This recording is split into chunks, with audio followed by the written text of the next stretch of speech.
Hi there. In this video we will be taking a look at another multimeter that PeakTech sent in, and I have just the right job for it.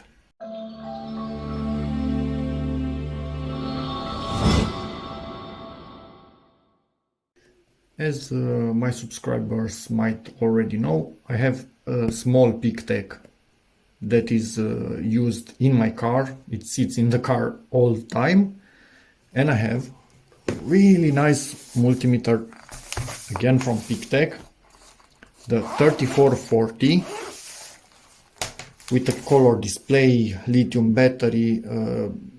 This thing is awesome, but it's a bit over the top for some jobs, and honestly I'm quite anxious when I'm using it, because I don't want to damage it in any way, scratch it, I don't know. I don't want to see battle damages on it. So this, for me, it's more like not an oscilloscope, but somewhere in the middle between a standard multimeter, camera focus on something please, a standard multimeter, oscilloscope here, and this is somewhere in the middle, at least for what I do on my channel. So I don't want to damage it. It will be staying on my workbench that I will finish in about 1 or 2 weeks, hopefully, next to a PeakTech power supply that I will also have in a separate video. This will not be moving around in the house and doing all sorts of weird stuff. In the car for sure it will not go, because I have a dedicated one for that. But this one, this will be the go-to multimeter anywhere in the house or outside the house. If a friend needs me to help with something, or a family needs help with something, a family member, this one will be used and abused. Exactly, it's the 3350, which is auto ranging TrueRMS multimeter. So let's get in here. I really like the pouches on these multimeters.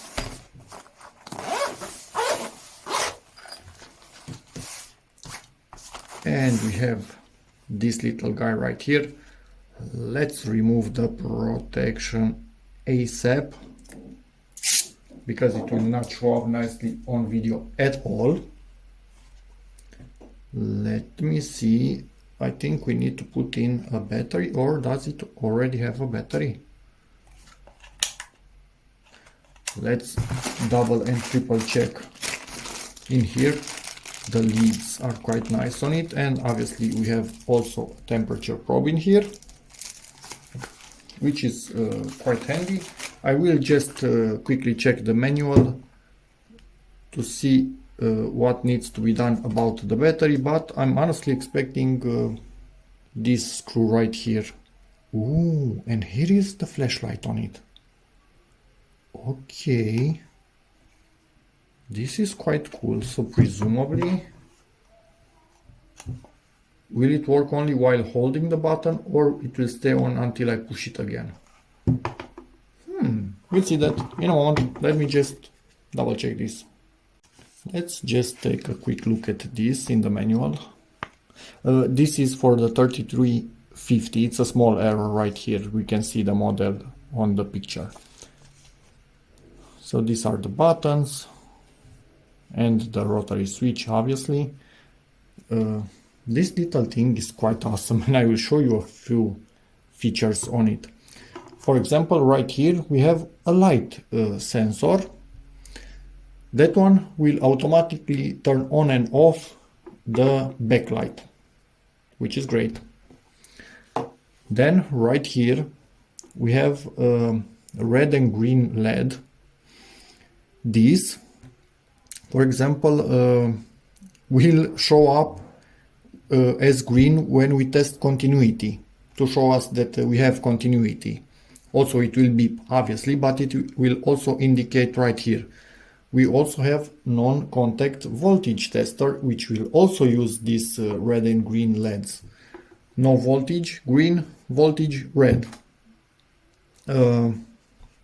For this as far as I understood from the manual, press on it on, press on it off.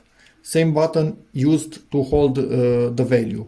Range going from auto range. When you power it on, it's in auto range. Press this manual range, hold it for 2 seconds, back in auto range.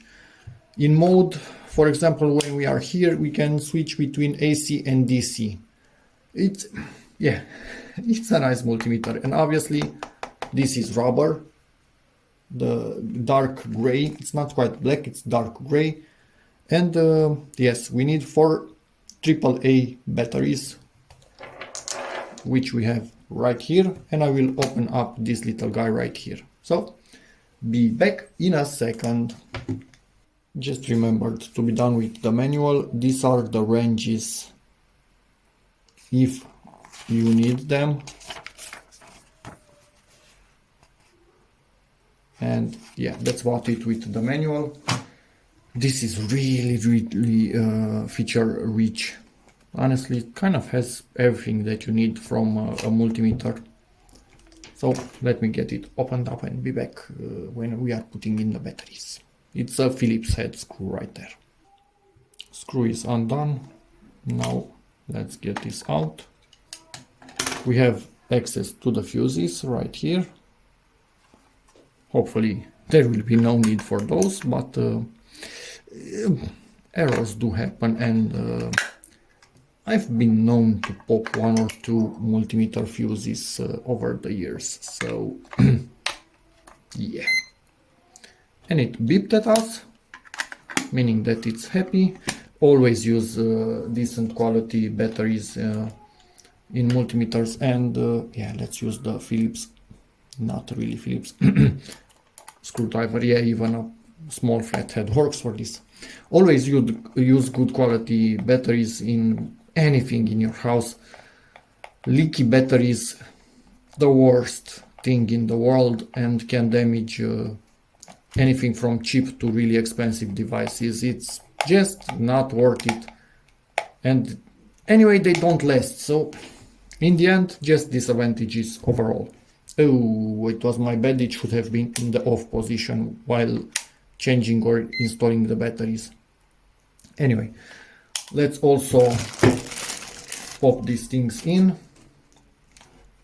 Quite thick leads, and let me somehow show you, quite long leads, which is quite good.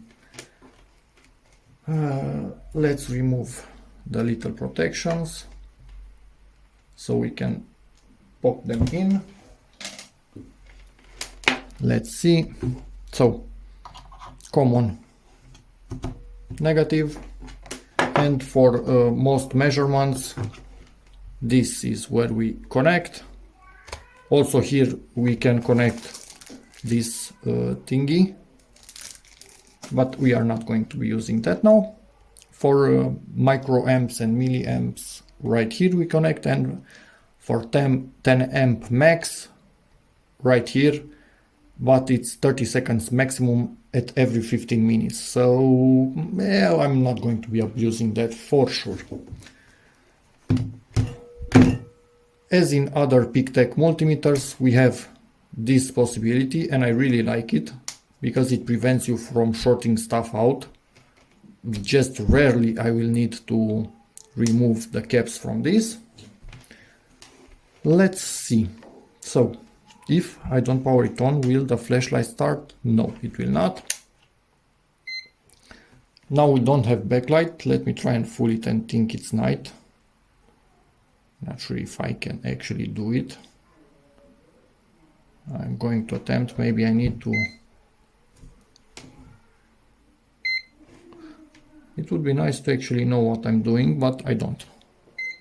Okay, so we need to hold for 2 seconds for the rear, and it's a latch, so it remains on. Turn it off, again 2 seconds. But for this one, okay, so I wasn't making enough dark in there. As you can see, it has turned on. It will see light. It should at least, or maybe it's not that quick to react. There's that. This I really like, with a 2 second latching mode. Let's see, let's measure something. Will we go, so we are in auto range. It measures at this moment AC, as you can see. Let's go to DC. Okay, and we can go to range if you want to. You can see the dot moving around. But for me, let's hold this for 2 seconds. I want to be in auto range. Let's prop it up. Can you actually see it? I think you can see it. Would it be better like this? Can we make it? Yeah, we can. Let's poke around on some batteries just for the hell of it. If I could actually make a contact. So this is a rechargeable. Let's see another rechargeable. Quite quick to do the reading itself. As long as you make contact, obviously. Good battery.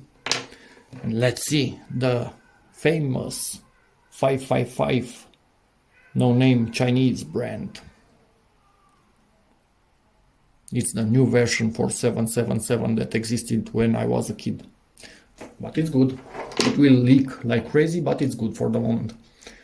Let's see something a bit beefier. Let me try and poke around at it. Hello there. This should be fully charged if it's at about 20 volts. Yes, it is. So that is working perfectly. Let me have a look at some capacitors, and it will be done with a twist.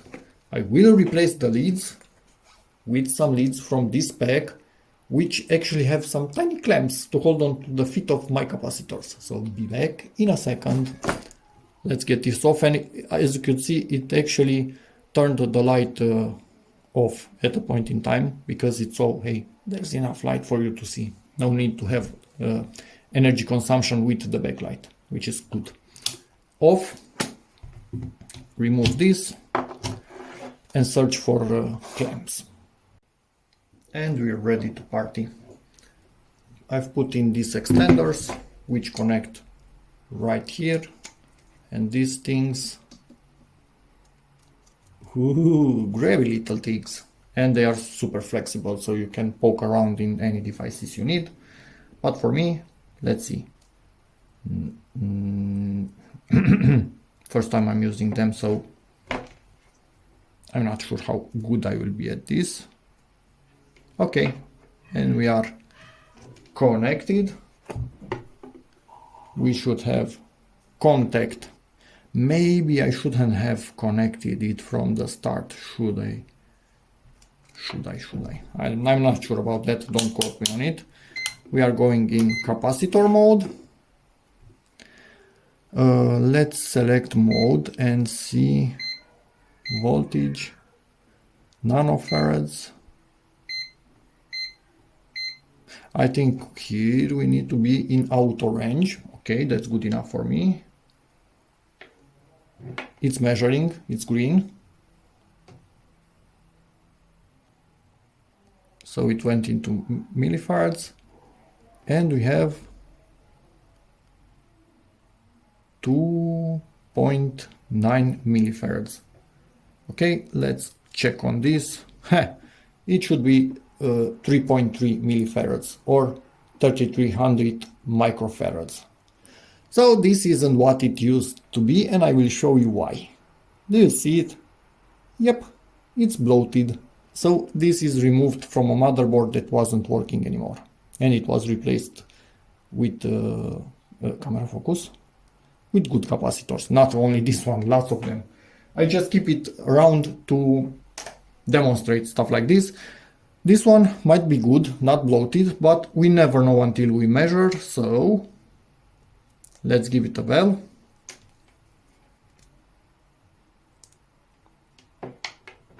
Don't move it around. Wait. Camera focus. Microfarad. 2.3 or 2300, depending on how you want to read that. Let me show you what this should be. Camera focused on this now. So this is even a bit over spec, which is quite normal. I've seen this, it's within range. I would use this one without issues. Let's just check another one. This is 3300, 25 volts. I think this is from an old TV. Positive right here. Yes, you can obviously measure capacitors with the standard leads. Nobody's stopping you. But it's much nicer to let everything not move around in the breeze while measuring. Voila. It's in spec. And honestly, capacitors from old TVs, but I mean really old, like 80s and 90s, are still good, and I repaired lots of stuff by reusing them compared to the ones used in the 20s when, or the 2000s, when they were leaky and really bad. So, yep, this thing will be used to also check capacitors. It has passed my test. And something else that I want to show you, but I don't even know myself yet how to use. But I need to change the leads once again to something else. Okay, and I'm back, and let me just show you something. Let's take these two batteries. Measure the no-name one. And while measuring, this is gonna be a bit tricky, hold on to the mode button. I'm having trouble just because I'm trying to also film at the same time and somehow hold the battery, also not allow this to move on the table. Normally you have it laying down, it's easy to press a button. For me, it's tricky. Okay, now I need to press this for... Did I? I pressed it. So as you can see, it's showing me minus, but I didn't press it when it was making full contact. So let's make full contact. Again, it's zeroed out. So now we are at minus. Let me show you what we can do with this. We can compare this battery, the voltage of it, directly with this. They are almost identical, the voltages. Let's compare it to a rechargeable, and you will see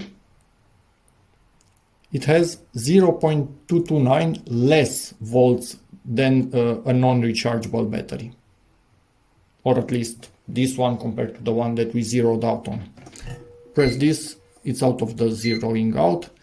Let's zero out on this one, but again, normally it's much easier to do this, but for me it's a bit tricky because I am also holding everything in place. I think I zeroed out. You know what? Let's do it like that, and it's gonna be 100 times easier. If I actually remember to hold the button, not just press it. Zeroed out. Check the Duracell. I think you can also still see. Voila. So it's a delta between them of 0.22 volts. This is quite nice if you are testing multiple power supplies, for example. Cool. And yes, this is the hold button. So I don't even think I showed you the hold button. Oh, I'm going to have the same issue. This will try to move when I'm pressing it. Let me see what I can do. Oh. Wrong type of voltage. Come on. I can do it. And we are holding it, obviously. But yes, when pressing buttons, you want this to be sitting down, but it's harder for me to film with it sitting down for obvious reasons. Anyway, nice features. Now let's give it a quick test for the non-contact voltage detector. And yes, we also have this, which we can add a strap to it and I don't know, hang it onto something cool. non-contact voltage detector. Voila. Let's test something. Obviously, this is not meant to be testing into sockets.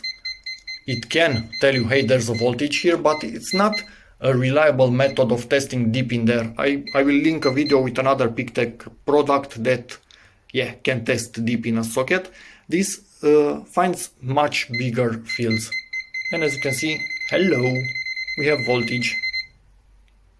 Starts to sense from here, hey, something's fishy. You can see it's becoming an orange light, changing from green, orange, red, and you are in, hey, voltage, keep your hands out.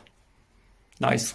But this is for I don't know, general testing, to not carry a second tool, but for precise testing, yes, get the PeakTech, I don't know, tool designed for that thing. For testing temperature by using this thermocouple, I'm not sure. For me, this is a review sample, so I cannot tell you 100% that what I got is exactly what you will get in the package. But if what I got is exactly what you will get, then you will also need a K-type adapter to be able to use the thermocouple. Plug it in here, plug in the thermocouple. Where is the positive and negative? Positive right here, so it has an orientation, and then go to temperature, and we are in Celsius. I think it's a bit, let me just check, it's 26 degrees in this room, so it's showing 2 degrees more, and it will heat up from me, presumably. This is not the most precise test out there, because your fingers don't have the 37 degrees Celsius necessarily. You can have colder fingers. So, but anyway, you can see it rising. When I'm removing it, it's going down. Maybe if I would hold it more, it will go higher even more. It will take a bit to cool down, because we are talking about just a few degrees, not tens or hundreds of degrees Celsius difference between with fingers on and without fingers on.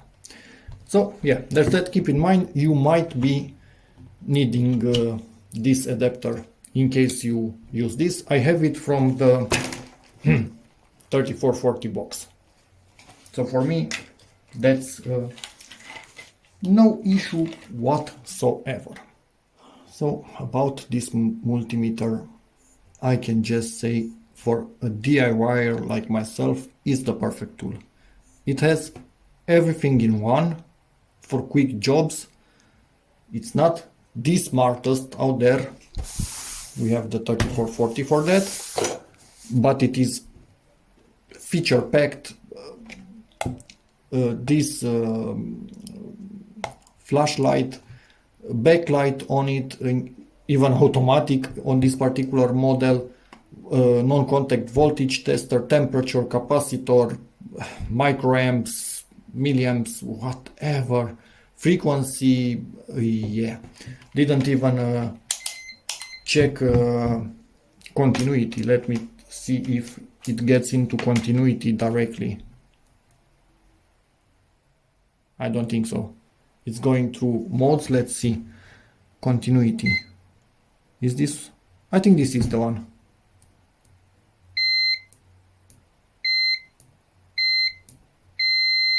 And even for continuity, it gives us a light. So yeah, I like it. Seems to be fairly rugged. 4 batteries should be holding for a decent while, compared to a tiny 9-volt one that obviously has way less of a charge in it than these 4 AAAs have in total. What can I say? Like it. Really, really like it. So thanks PeakTech for sending this in. It will be the workhorse of the channel and will do a really good job from what I can see. And camera, you are not doing a good job because you are not focusing on what I want. So that's about it for this video. Feel free to ask anything you need in the comments. As always, check out my other videos, and I see you in the next one. Bye.